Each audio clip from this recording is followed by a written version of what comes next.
Bismillahirrahmanirrahim. Assalamualaikum warahmatullahi wabarakatuh. Bismillahirrahmanirrahim. Innal hamdalillahi jami'a. Wassalatu wassalamu ala sayyidina Muhammadin asyrafil khalqi jam'a. Wa ala alihi wa ashabihi alladhina nalu as-sa'adatal haqiqiyata fid dunya wal uqbah. Allahumma salli ala sayyidina Muhammad abdika wa nabiyyika wa rasulika nabiyil ummi wa ala alihi wa sahbihi wa sallim taslima biqadri azamati dhatika fi kulli waqtin wa hin, amma ba'du.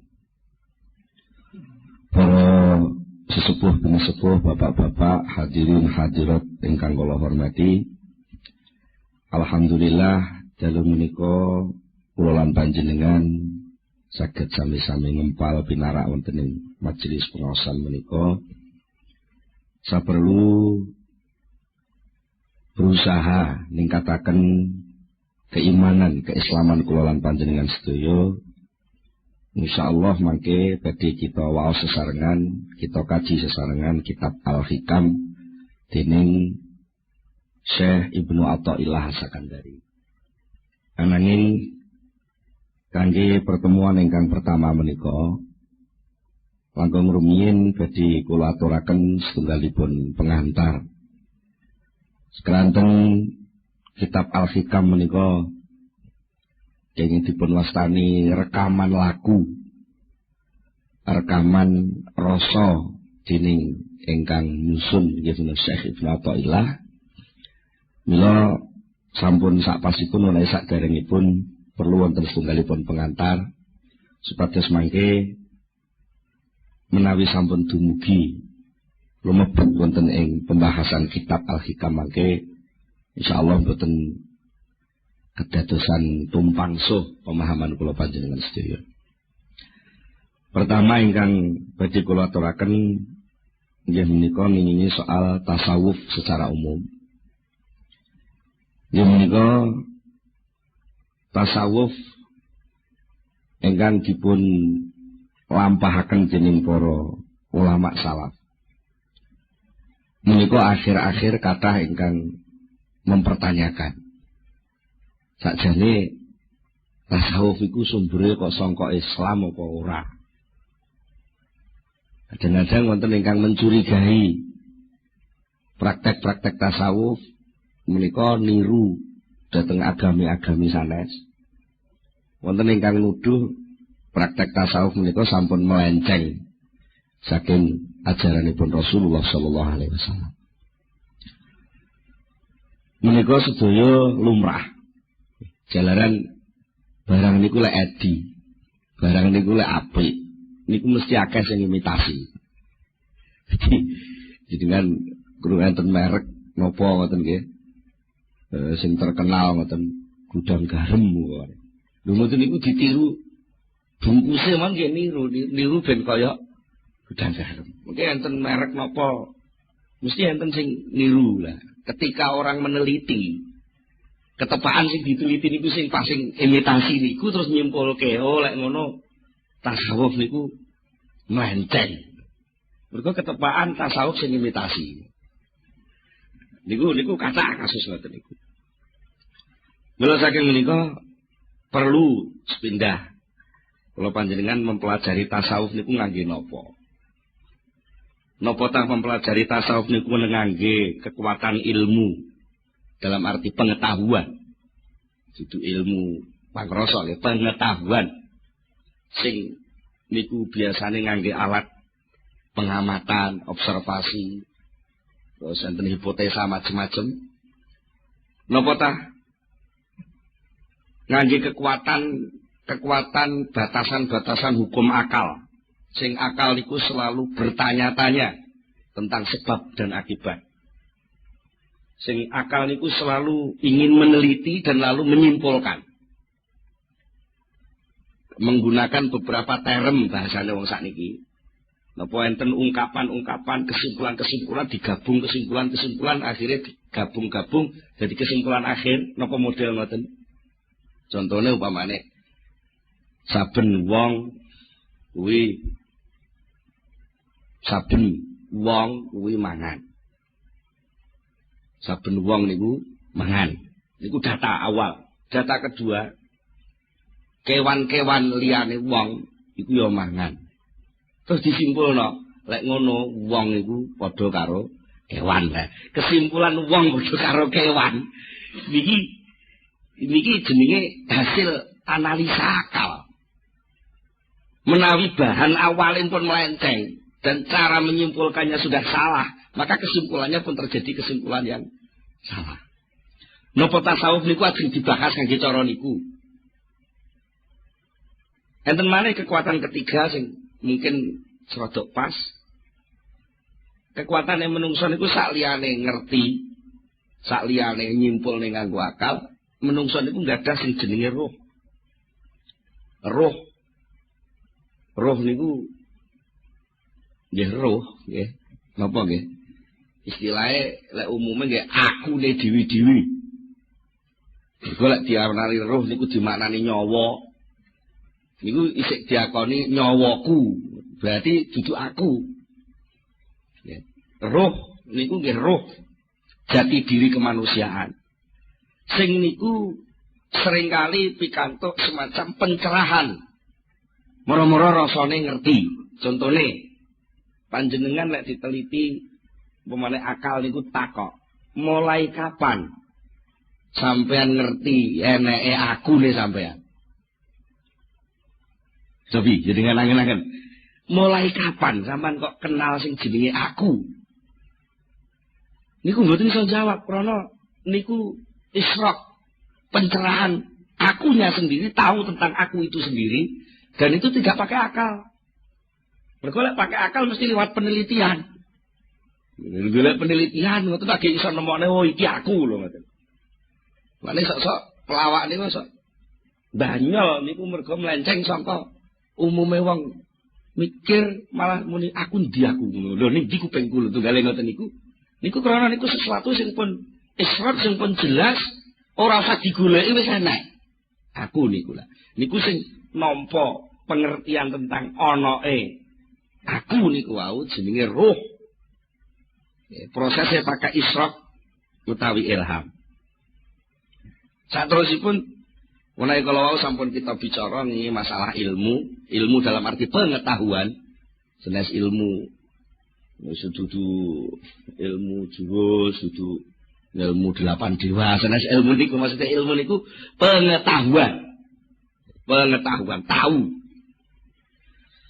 Menawi kula panjenengan sedaya pengen nglebeti ilmu tasawuf dalam arti tanda kutip alam tasawuf itu sendiri menggunakan ilmu atau menggunakan pengetahuan, maka yang namanya pengamatan tahu itu sendiri, tahu itu hanya bisa mengamati kulit dan penampilan bentuk saja.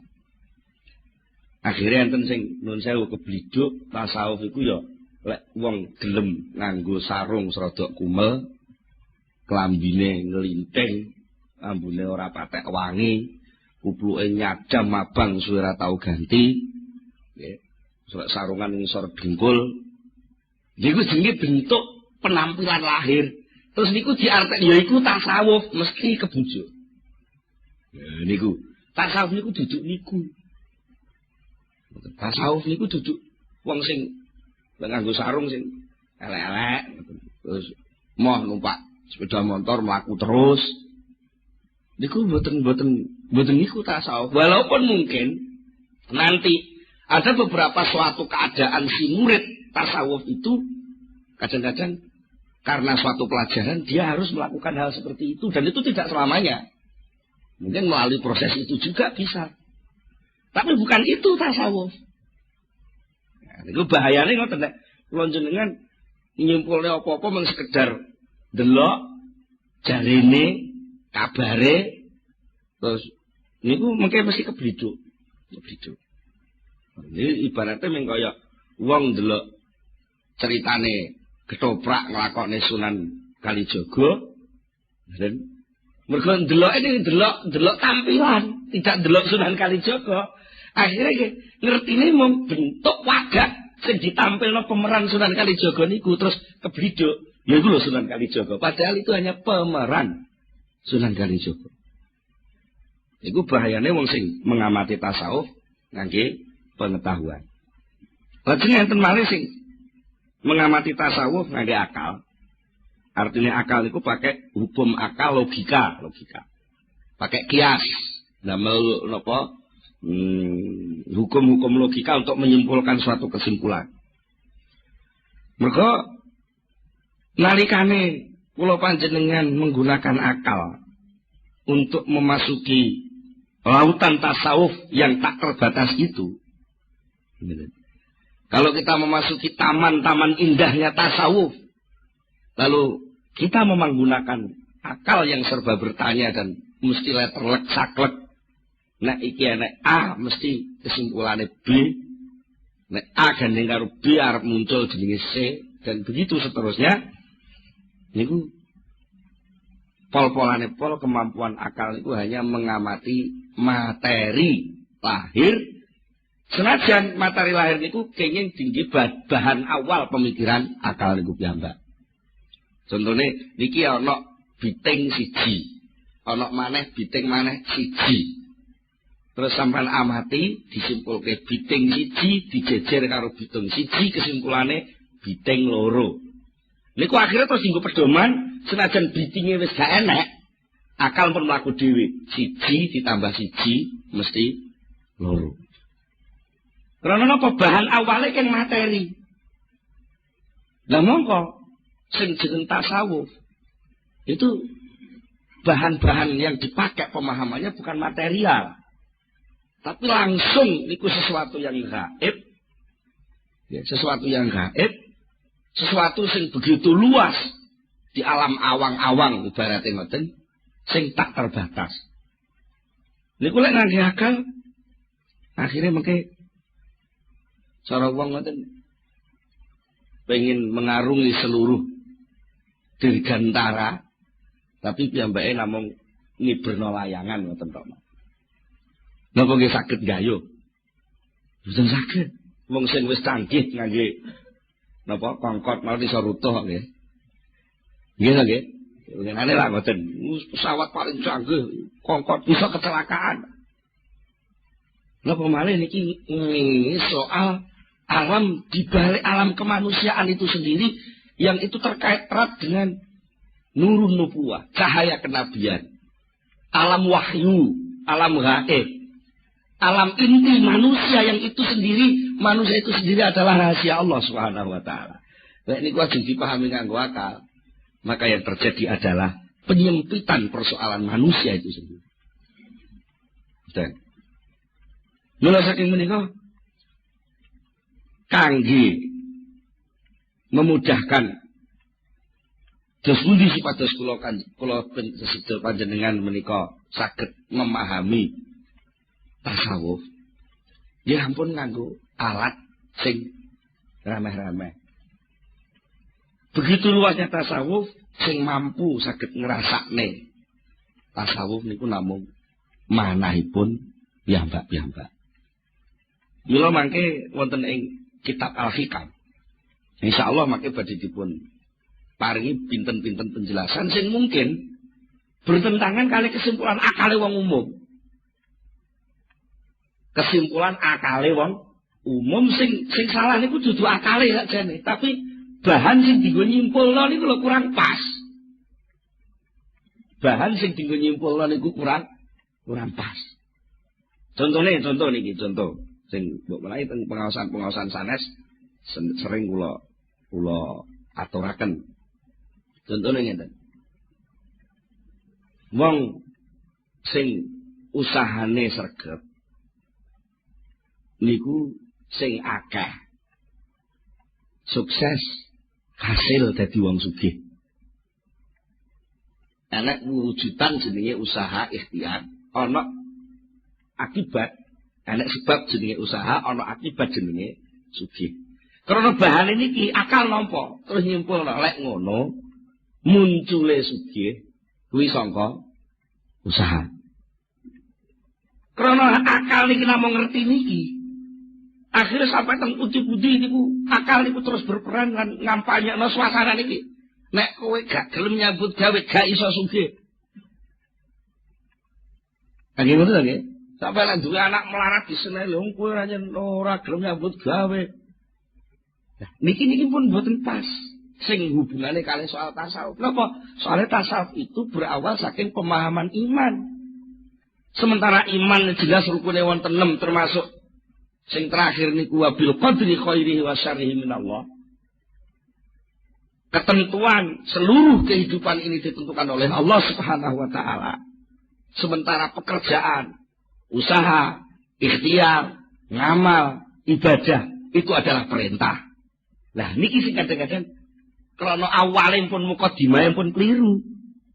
Antarane nyambut gawe karo sukses niku dianggap saling berakibat. Niki rancu tadi. Terus pundi? Akal iman mengatakan bahwa soal sukses tidak sukses, tekan rezeki niku pandum peparing saking Allah. Titik. Niki bahan awal. Bahan kedua, pekerjaan, amal, tumindak, ikhtiar, ibadah, tumindak ibadah niku perintah. Jadi munculnya benten-benten. Munculnya pandum niku saking takdir. Munculnya tumindak niku saking perintah. Niki dewe-dewe kabele. Lek niki disambung no. Konslet. Nanti kok konslet. Orang akan melingkar-lingkar. Akibatnya nopo lek uang niku konslet dalam rancuan tatanan iman itu. Akhirnya hidupnya hanya melingkar-lingkar. Dari satu usaha ke usaha yang lain. Dari satu usaha ke usaha yang lain. Akhirnya pol-polane pol oleh-oleh menamung batas takdir sing diparingi Allah. Mula saking menika nek kula panjenengan nampi nikmat niku jane mboten krana saking usaha. Mboten saking usaha. Soalnya nek ndi usaha kok mesti hasil niku lek ngono ora ana wong gagal. Ya. Secara kenyataan kan pun salah tadi itu. Tapi ternyata akal itu karena kebujuk dening nafsu sing ngoyo pengen ngrebut takdir niku wau. Kadang-kadang kebujuk niku wau, melingkar-lingkar dari satu titik kerepotan ke kerepotan yang lain. Sementara dia tidak akan dapat rasa tentrem sedikit pun. Mergo napa? Pada hakikatnya nurani, rohani kemanusiaan itu adalah sesuatu yang luas tak terbatas. Sementara yang namanya akal itu punya rancangan yang sangat terbatas. Akibatnya malih nalika wong niku nuwun sewu kemlelet. Cara wong Blitar kemlelet, cara wong Jombang kemlecak. Kemlecak. Berusaha untuk membatasi, mengatur perilaku manusia dengan hasil akal. Maka yang terjadi adalah benturan-benturan sosial. Mergo wong niku enten malah unen-unen cara Blora Jawa Tengah siji silit siji anggit. Angger wong niku duwe pertimbangan sendiri-sendiri. Perilaku orang itu ditentukan oleh kemauannya sendiri-sendiri. Nah, akal itu punya penemuan sendiri-sendiri. Lah kok ada penemuan akal seseorang ingin mengikat orang lain, pasti terjadi kegagalan. Contohnya komunisme gagal. Kapitalisme gagal. Dia nota menungsa loh, nggih. Lek tujuane kapitalisme sing ingin menguasai mungkin bisa. Tapi lek ingin menentramkan kehidupan dengan model kapitalisme, sosialisme, itu semua akan gagal. Mergo napa? Manusia itu rahasia Allah. Karena rahasia Allah hanya bisa diselesaikan oleh aturan-aturan Allah itu sendiri. Jadi akal menungso kok ingin berusaha untuk mengikat perilaku manusia, niku jenenge akal sing terbatas ingin ngatur sesuatu yang tak terbatas. Tidak mungkin itu bisa selesai. Nah, terus apa hubungannya soal niki kali tasawuf? Pada dasarnya tasawuf niku adalah mengajak orang untuk tunduk, sujud, membersihkan keinginan-keinginan jegelek. Ini benak ngomong ngono. Kok jegelek ini? Bahasa Indonesia ini jegelek ini angel ini. Jadi sujudnya sudah sujud. Akalnya sujud kepada Allah. Fisiknya sujud menurut aturan Allah. perilakunya sujud menurut syariat Allah. Rohaninya sujud menerima seluruh keberadaan Allah. Ya, niku mboten saged dipahami ngangge akal, mboten saged. Wong akal itu hanya mau bertanya dan dijawab. Akal itu hanya taunya sebab dan akibat. Sementara Allah itu bukan sebab dan Allah bukan akibat, tapi Allah itu pembuat sebab dan pembuat akibat. Lha napa nggih iso? Akal niku ngrasakno teori tasawuf. Wong kadang-kadang kok teori tasawuf. Akal niku kadang-kadang ngrasakno uripe dhewe bingung. Nuwun sewu, niki nuwun sewu. Jenengan kadang-kadang eleh tau ngalami susah ning ora sebabe. Ngene, sering lagi. Akal niku akal bertanya-tanya itu. Jane ngapa tak kok susah iki ngapa? Duit wis nyekel, bojo nyanding. Bojo wis nyanding, duit wis nyekel, pangkat wis dhuwur. Tapi apa gak susah iki jane sing tak iki apa? Kan dia banyak bingung ya. Karena apa? Itu soal rohani, soal inti kemanusiaan. Mulanya larinya kadang-kadang lari kepada materi lagi, sehingga terjadi penurunan derajat kemanusiaan. Contohnya, nalika piyambake jibeg karo sebabe, mergo wis dadi wong sukses. Asale ndak omahe ning desa. Terus dadi artis urip ning kota, sembarang kalir keturutan. Mergo honore leh dadi artis niku wis cukup sak cukup-cukupe. Tapi enggak ada yang kurang. Mergo napa? Ora sujud. Karena sujud itu pada akhirnya adalah watak dasar kemanusiaan itu sendiri. Ketika watak dasar itu enggak dilakukan, cara wadak ngoten keji. Ngertos keji nggih. Wong biasane obah-obah terus gak diobah niku keji. Nah, saat keji niku lho butuh pelampiasan. Nah, pelampiasan niku kadang-kadang enten sing salah terus. Bangsa narkoba, bangsa ekstasi, bangsa mendem lan sak teruse niku. Niku krana tuntut. Jane aku bisane seneng lek bojoku mesem. Tapi kenyataan dalam rumah tangga dia mesemnya gak metu-metu. Akhirnya dia cari yang lain, sing dudu bojo, sing iso mesem. Lah ternyata wis keturutan mergo duwit akeh. Golek meseman sing model Cina, mesem India, mesem Londo, mesem Eropa maneh ngoten. Ternyata kagak gak puas ya mek ngono-ngono iku tok. Akhirnya dia mencari pelarian. Sing sakjane aktivitas narkoba, apa psikotropika dan macam-macam lah istilahnya. Niku sakjane wong golek pelarian yang salah dalan. Pengen ngilangi akal ning ora mundak dhuwur pangkate ning malah asor derajate. Mergo kembali ke materi. Lah nek ilang akal tapi naik ke wilayah yang lebih tinggi, ya itulah sebenarnya tasawuf. Dadi ya nek penake ngomong, napa ta tasawuf niku? Tasawuf belajar mendem. Tapi mendem Gusti Allah. Mulane sok-sok gerakane wong tasawuf, lek pas syarat niku apa meneh? Pun boten krungu apa-apa persis kaya wong mendem niku. Lha niku saestu. Kula niku gadah tangga. Iki asale tukang mendem. Kula apusi sekae. Saman mendem niku ben-bengi biayane pinten to, Mas? Ya kathah. Kadang-kadang nggih selangkung ewu mawon kirang. Saman purun kula ajari mendem sing boten usah bondo. Lah mboten benten lah ampun. Nek sampean gak percaya urung-urung wis napa enten ya aku gak nguruki. Sing penting percaya kula dhisik. Ya ampun, tapi aja niat jajal lho. Aja niat jajal. Manut kula mawon. Saya su. Akhirnya suatu ketika kula jak griya kula. Adik kula niku sing kula kengken dialog adik kula rada mblonjong ngoten lho. Dadi lek omong-omongan mbok sing rada mblonjong-mblonjong ngoten enten korelasine enten kecocokane. Lek langsung teng kula tiange sungkan. Akhirnya kula jak, kula wuruki. Coba lah. Saman jane wong mendem niku persoalannya lak sampean jibeg to, bojo sampean nyeneni terus, sampean gak nyambut gawe. Sumpek ta sampean nggih. Lah sampean pengen gak sumpek. Ya mlayu aja ning donya. Lah sarane terus pundi? Ayo melu kula. Kula jak teng omah kula. Terus ya biasa tahlil-tahlil sing biasa dilakoni wong NU niku lho. Sing nggih ana niku mboten kula uruki kawitane ya mbak nggih tau teng langgar cilikane nggih. Tau teng langgar tesih fasih kula jajal niku maca Fatihah nggih sik fasih terus sik fasih kula terus soal unen-unen. Unen-unen niku sampean manut kula. Tapi soal jero sampean latihan muni Allah, Allah, Allah, Allah, Allah. Pun saestu kula gesne lek kula tahlilan mboten 5 100, mboten 200. Pokoke putaran tasbih niku entek kula baleni terus sampai kula dhewe gak ngitung. Jadi ku akhirnya piyambake jan gereng-gereng persis kaya mendem. Tapi wajahnya jelas. Wajahnya ada semacam pencerahan. Karena napa? Piyambake atine pun dijebol dening nuru zikri. Cahaya zikir. Sing nuwun sewu, kadang-kadang zikir ini diselepelekne kalih wong-wong. Padahal zikir itu pengaruhnya sangat besar sekali.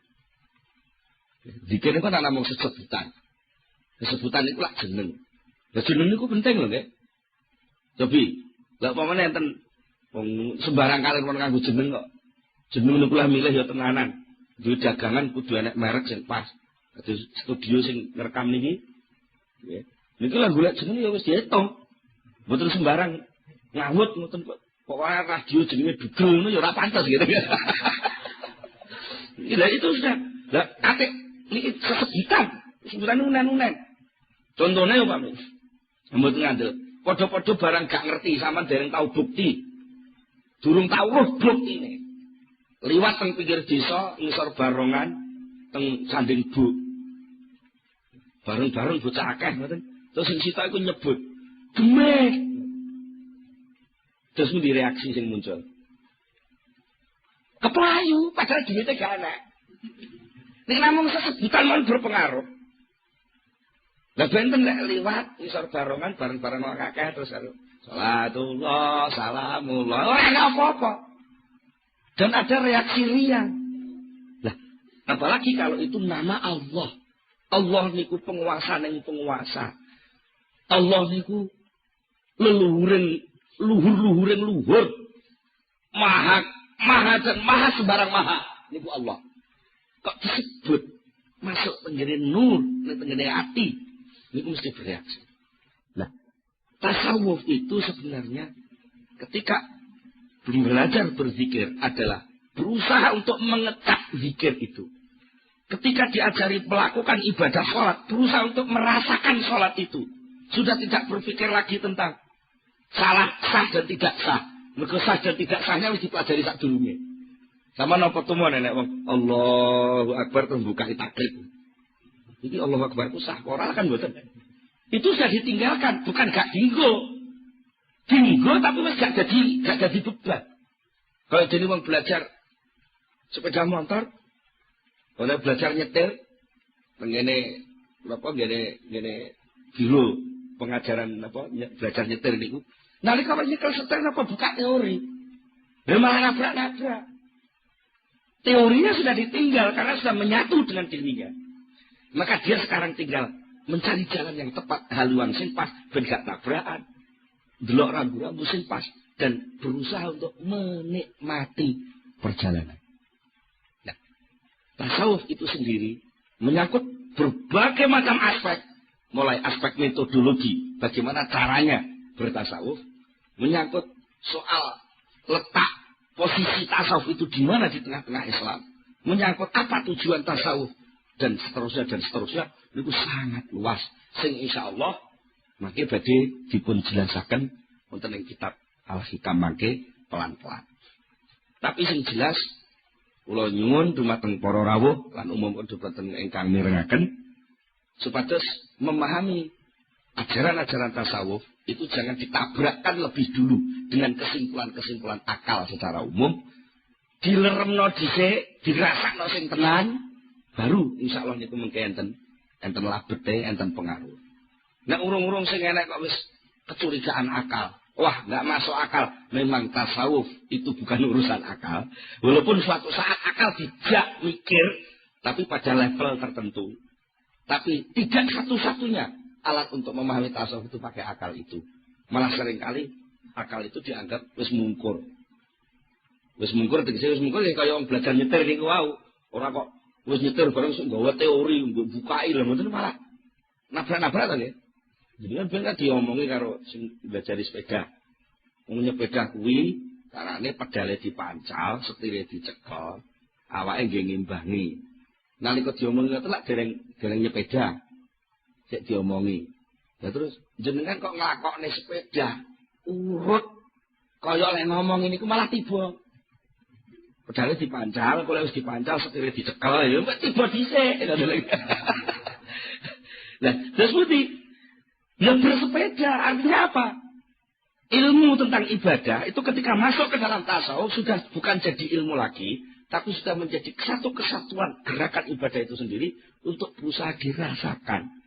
Dari merasakan ilmu itulah akan muncul ilmu-ilmu baru, akan muncul rasa-rasa baru yang sebelumnya sama sekali nggak pernah dirasakan. Engko lak iso roh carane sepedaan ora nyekel setir barang. Iki kok ora tiba lho mboten. Lagi ngoten, malah ada sing nekat nganggo BMX niku jempeng ngoten niku kok ora tiba. Malah sing pun ahli akrobat niku malah nggawa sepeda roda siji ning dhuwur tampar kok ya ora tiba. Ya niku sedaya mboten mungkin kelakon lek mboten langsung terjun melatih diri masuk ke sana. Jadi tasawuf itu pada hakikatnya adalah totalitas kehidupan sufi memasuki ajaran Islam itu sendiri. Kalau Islam ada tasawuf, ada fikih, ada tauhid, ada ini kan sebenarnya hasil kesimpulan para pemikir ulama-ulama terdahulu. Nah, sementara tasawuf itu berusaha untuk merangkum seluruhnya, untuk diajak kembali kepada Allah Subhanahu wa taala, notok kepada Allah sesuai dengan dawuhipun Allah, wa inna ila rabbikal murtaha. Sesungguhnya hanya kepada Tuhanmu lah segala sesuatu akan selesai. Jadilah urung kepada Tuhan ya urung selesai. Nek wong sugih ya kurang sugih. Sugih kurang sugih. Pemenang melarat, ngoten lho nggih. Sugih kurang sugih, pangkat kurang pangkat, puasa kurang puasa. Enggak perlu jane wong ku iso aja mati lah ngoten lho nggih. Niku mboten barbar. Nah, selesainya itu adalah apabila seluruhnya sudah bisa kembali kepada Allah Subhanahu wa taala. Niku gambaran singkat tentang tasawuf sing insyaallah mangke langkung jelas malih, langkung jembar malih menawi kula panjenengan sampun memasuki tenggene kitab Al-Hikam. Salajengipun wekdalipun ingkang kali kirang-kirang 11 menit. Badhe kula terusaken mengenal Syekh Ibnu Athaillah As-Sakandari. Senaik walau wau tasawuf secara singkat niki kita sampun berusaha mengenal siapa itu Syekh Ibnu Athaillah As-Sakandari sing kagungan kitab Al-Hikam sing nuwun sewu. Ora enek wong ahli tasawuf, wong tarekah napa mawon sing mboten kenal jenenge Al-Hikam. Kok terkenal banget niku sakjane sinten? Menika kula waos ringkesan riwayat singkat saking Syekh Ibnu Athaillah Sakandari ingkang julukanipun Tajuddin kapetik saking kitab Tabaqatus Sadiliyah. Al-Ustadz Al-Imam Qutbul Arifin Tarjumanul Wasilin Mursidus Salikin Mungkidul Halikin Mudhirus Sumusil Ma'arif wa Mubdi Asraril Lataif Al-Wasil ilallah wal muwassil ilaihi Tajuddin. Jadi niku julukan-julukan titel-titel sing diakoni dening kalangan ahli tasawuf semua memberi titel kepada Syekh Ibnu Athaillah satunggal Al-Ustadz guru, Al-Imam panutan, Qutbul Arifin menjadi pusat orang yang ma'rifat, Tarjumanul Wasilin orang yang menjadi juru bicaranya orang yang sudah usul kepada Allah, Mursidus Salikin pembimbing orang yang mengadakan perjalanan menuju Allah, Mungkidul Halikin orang yang mengentas orang yang keblowok ngelakoni kerusakan, Mudhirus Sumusil Ma'arif yang berhasil menampakkan matahari pengetahuan rohani, wa Mubdi Asraril Lataif yang bisa menampilkan rahasia-rahasia lembut rumit yang jarang ulama lain mampu menjelaskannya, yang sudah sampai kepada Allah dan mengantar murid-muridnya juga sampai kepada Allah. Siapa mereka? Dia Tajuddin. Tajuddin itu mahkota agama membawa asraril wasilin, sumber dari seluruh rahasia-rahasia orang yang sudah usul. Abul Fadl itu kunyah. Orang Arab itu kalau sudah terkenal biasanya ada abunya. Apa namanya, seperti kata Sayyidina Ali dipunjuluki kanjeng Nabi Abu Turab, Bapak Lebu. Abu Turab.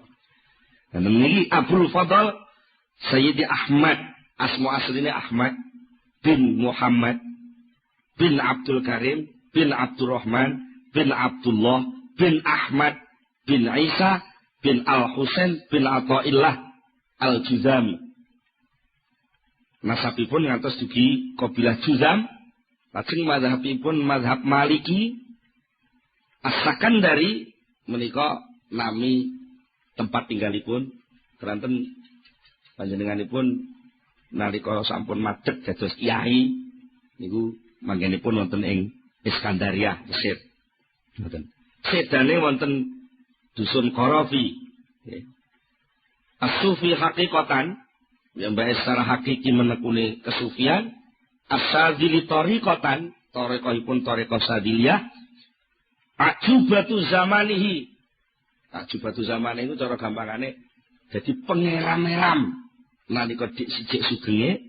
Wa nukhbatu asrihi wa awanihi al-jami' li anwa'il ulum.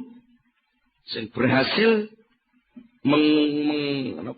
mengumpulkan, merangkum dari berbagai macam ilmu, mulai dari tafsir, hadis, fikih, tasawuf, usul fikih, nahwu, sharaf lan sak macam-macame sedaya dipun kuasai. Malah dening gurunipun dipun juluki mazhabu muftil madhabain. Syekh Ibnu Athaillah kalih gurune dipun juluki muridku sing iki dadi muftil madhabain. Wong sing iso ngekeki fatwa terhadap mazhab loro, yaiku mazhab syariat dan mazhab hakikat. Syekh Ibnu Athaillah Sakandari menika selalu berbicara tentang teori-teori jalan-jalan yang dialami oleh ahli tasawuf. Syekh Ibnu Athaillah Sakandari menika ahli ngaji, ahli mauidhah. Cara sakniki nggih kiai sing kathah sanget pengikutipun. Di samping menika panjenenganipun nggih mursyid thariqah Sadiliyah ngantos gurunipun Syekh Abil Abbas Al-Marsi. Syekh Abil Abbas Al-Marsi menika penggantosipun Syekh Abil Hasan As-Sadili. Dados Syekh Ibnu Athaillah Sakandari menika putu murid saking Syekh Abil Hasan As-Sadili. Secara singkat bagi kula aturaken riwayatipun dos pundi seorang Syekh Ibnu Athaillah kok sampai punya wawasan ketinggalan kitab sing pun berabad-abad. Ngantos sak menika tesih dikagumi tiyang kathah. Syekh Ibnu Athaillah ngriwayataken dhateng badanipun piyambak kanthi dawuh suatu ketika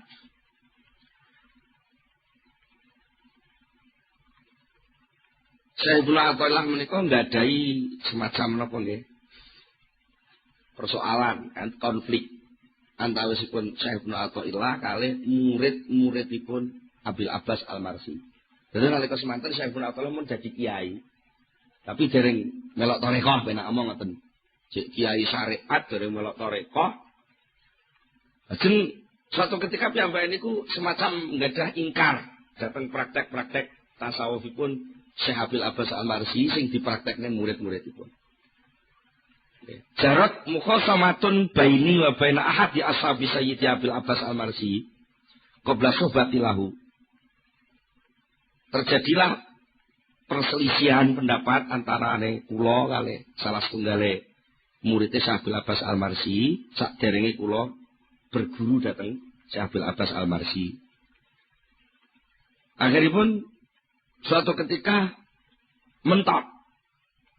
Muridipun mboten saged jawab dhateng Syekh Ibnu Athaillah. Terus muridé ngeten. Sampeyan mboten usah maido kula. Kula niki murid. Lah kula niki duwe guru. Sing penak kapan-kapan anu iki jenengan derek ngaos teng pengaosane guru kula. Ngoten, derek ngaos teng pengaosane guru kula. Akhiripun dipun angen-angen kalih Syekhul Athaillah. Qultu fi nafsi, aku ngomong ning atiku dhewe, ya bener panjen ya ngono. Ngoten niku teng jero ati. Wes lek ngono. Daripada aku bantah-bantahan maido-maido perkara sing aku dhewe urung ro datane. Jare aku iki kiai ngalim ngomongno perkara sing urung jelas. Tak memperjelas persoalan. Cara sakniki tabayun. Nggih. Memperjelas persoalan aku tak melok ngaji rono. Ngoten. Lek panjen kiai kuwi bener-bener hak apa sing didhawuhne mesti karo Allah taala dimuncul tanda-tanda kebenarane. Akhire saestu jeneng Syekh Ibnu Athaillah sowan. Mboten sowan nggih melok ngaji ngoten mawon. Pas teng pengajiane Syekh sinten Abil Abbas Al-Marsi kala wau. Lajeng ngiten. Syekh Abil Abbas Al-Marsi niku nalika niku pas nerangne tingkat-tingkat pesulukan. Ngeten pas nerangne ngoten niku Syekh Abil Abbas Al-Marsi napa nggih nerangne niku sampai panjang lebar pun sampai napa nggih cara kanu dipahami wong biasa angel. Mergo diantarane sing didhawuhne ngeten diantarane niku. Syekh Abil Abbas Al-Marsi niku berbicara tentang anfas, tentang kehidupan, kedirian seseorang. Nerangaken derajat-derajat suluk dumateng Allah. Nerangaken tentang pengetahuan-pengetahuan, pengalaman-pengalaman sing dilakoni wong suluk. Nerangaken tingkat kedekatane wong suluk dumateng Allah, macem-maceme wong suluk. Sampai panjenenganipun dawuh sing pertama Islam. Niku jenenge darajatul inqiyad, derajat tunduk dumateng Allah. Terus taat, terus nglakoni syariat. Sing nomor loro iman, yaiku diarani maqam makrifat, mengenal hakikat syarak dengan mengerti keharusan-keharusan hamba. Niku lek wong pun tingkat iman. Lajeng sing nomor 3 ihsan. Yaiku suasana orang membuktikan kehadiran Allah Subhanahu wa taala dalam hatinya.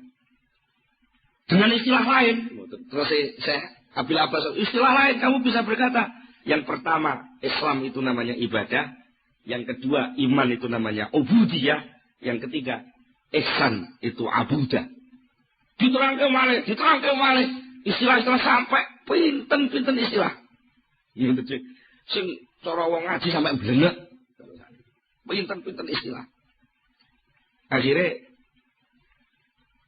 kesimpulanipun Syekh Ibnu Athaillah sing asale janipun rada suudon dhisik niku wau piyambake terus yakin.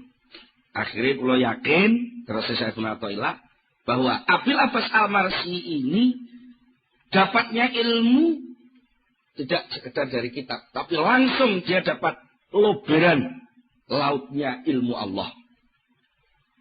Nek teko kitab ae aku wis kenal kok wong aku jago kitab ibaratnya cara sakniki ngoten. Aku tukang maca kitab wong aku wis kiai. Ya tapi kene ukapan-ukapan ukara-ukara sing secara apapun gak kena dibantah, tapi ora ana di kitab. Mesti saka pangeran. Akhirnya dengan begitu sapunipun ngaos Syekh Ibnu Athaillah terus ilang suudone teng Abil Abbas malah sing enten rasa tresna lan demen. Sing tekane niku dadak. Ngoten, tekane dadak. Bangsa wangsulkeun pengajian dia tidak mampu untuk masuk ke rumah. Kaya-kaya niku ndelok omah niku wis mboten iso. Pokoke kaya-kaya piyambake mlebu omah niku wis ora doyan lah ben apa. Ketolak, atine nolak mau mlebu omah. Terus enten rasa-rasa sing aneh. Sing sakjane apa ta rasa? Niku mboten ngerti. Mboten piyambake niku mboten ngerti. Terus piyambake nyepi delok langit. Akhirnya mboten kuat ngampet.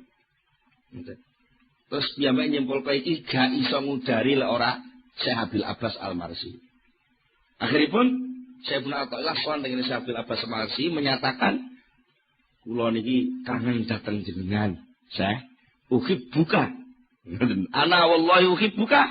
Akhirnya Syekh Abil Abbas jawab, ahabbakallahu kama ahbabtani. Ya muga-muga Gusti Allah nyenengi sampean kaya oleh sampean demen teng kula. Niku pun kesindir pun. Wong mestine kan assalamualaikum kok malah pedhok ora muni assalamu. Karena napa brontone pengen kepanggih Syekh Abil Abbas Al-Marsi. Akhiripun sak sampunipun mekaten sedaya kawontenan sing dialami Syekh Ibnu Athaillah sedaya dipun pasrahaken dhateng gurune, dipun tuntun dening gurune Syekh Abil Abbas Al-Marsi. Sampai Syekh Abil Abbas Al-Marsi nuding temenan. Lek bocah nom sing wis pinter dadi kiai iki kok manut aku tenan tekun. Sok ben akhire dhek arep dadi muftil madhabain. Dhek arep nguasani ilmu lahir lan ilmu batin. Nikulah Syekh Ibnu Athaillah sing insyaallah mangke kitabipun Al-Hikam badhe kita pelajari sesarengan wonten ing pertemuan-pertemuan ingkang badhe dateng. Kula dinten cekap semanten rumiyin. Monggo kita tutup pengaosan menika kanthi sesarengan maos Al-Fatihah.